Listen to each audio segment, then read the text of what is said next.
The nation awoke to a day heavy with anticipation, a day where whispers of change carried across towns, cities, and countryside alike. On this particular morning, America felt restless, as though the very air had thickened. California's Governor Gavin Newsom stood before cameras with a sharpness in his voice and fire in his tone, declaring President Donald Trump's plan to end mail-in ballots and restrict voting machines as nothing short of a power grab. His words echoed across airwaves, stirring debates at breakfast tables, in office corridors, and even in church halls, where quiet conversations turned into anxious murmurs. Yet, beneath the surface of his fiery rhetoric, something else lingered: panic, uncertainty, and the unmistakable crack of a leader, sensing that the ground beneath him was beginning to shift. This is Scandal Pulse, and if you're watching, don't forget to subscribe to our channel for stories that uncover the truth others are too afraid to tell. Hit that subscribe button now, because what you're about to hear is not just a clash of politics. It is a story of power, fear, and the battle for the very trust of the American people. The story began with an announcement in the East Room of the White House. The clock read 10 a.m. when President Donald Trump, calm and measured, stepped to the lectern. He carried with him a folder stamped with the bold words, "Election Integrity." The air was thick with tension. Reporters leaned forward, pens poised, cameras rolling, the entire nation on edge to hear what would come next. Trump didn't shout.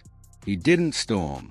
He breathed deeply, looked across the room, and spoke with a tone that carried both certainty and weight. He declared that he would sign an executive order moving the country to paper ballots with watermarks, open-source tabulation logs, and citizen hand count audits. "We will know by night's end who won and who lost," he said, his voice steady, his presence unshakable. In that instant, the nation shifted from speculation to shock. As his words rippled outward, the reactions were immediate. Governor Gavin Newsom, watching from Sacramento, fired off a furious social media thread within minutes.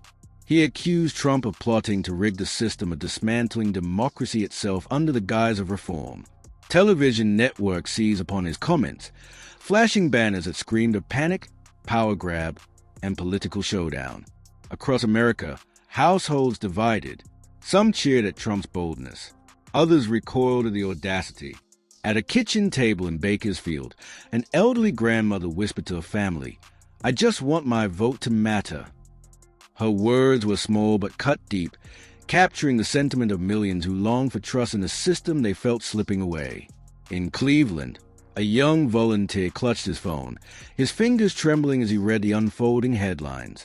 He prayed silently for calm, his mind caught between fear and hope.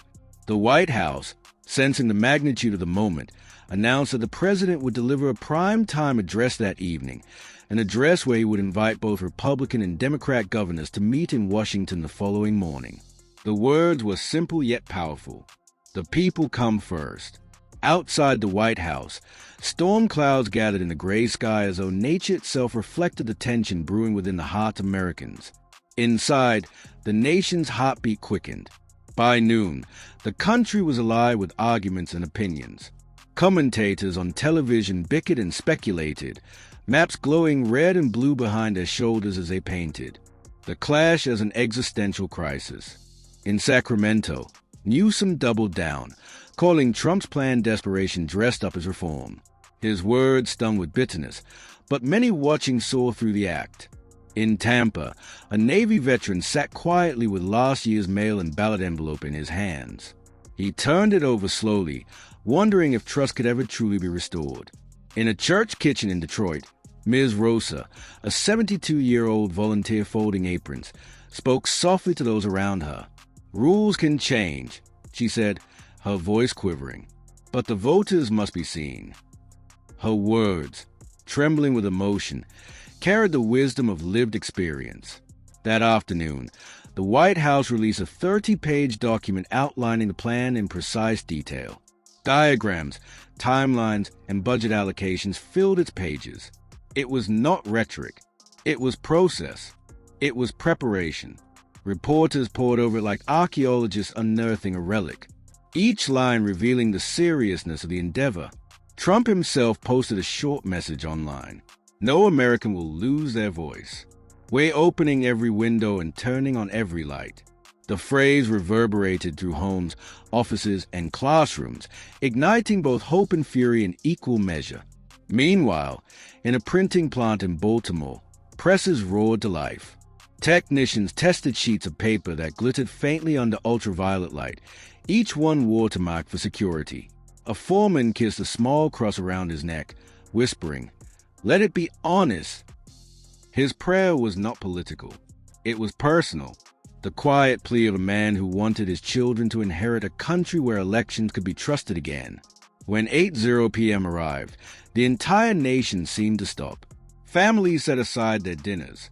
Televisions flickered in living rooms, and quiet descended across neighborhoods. Trump walked to the podium beneath a row of flags. He spoke without notes, his words measured and resolute. He described the plan in detail. Ballots printed under cameras, live streamed for transparency, hand counts verified by teams from both parties, digital systems restricted to reporting results, mandatory audits within 24 hours, and severe penalties for tampering. His voice softened when he spoke the words, "This is about trust." Yours? The address was unlike his usual speeches. He did not belittle his critics. Instead, he extended an invitation. "Governor, join me tomorrow at 9 o'clock. Bring your best experts. We'll build the guardrails together in daylight." Across the nation, eyes widened. Even his critics leaned closer, caught off guard by the disarming calmness of the invitation. Cameras cut to living rooms where tears welled in eyes. Miss Rosa whispered, "Thank you," while a teenager in Phoenix nodded as though he had just found a beacon in a storm. Then Trump did something unexpected. He introduced Noah, a young election worker whose father had died the previous year.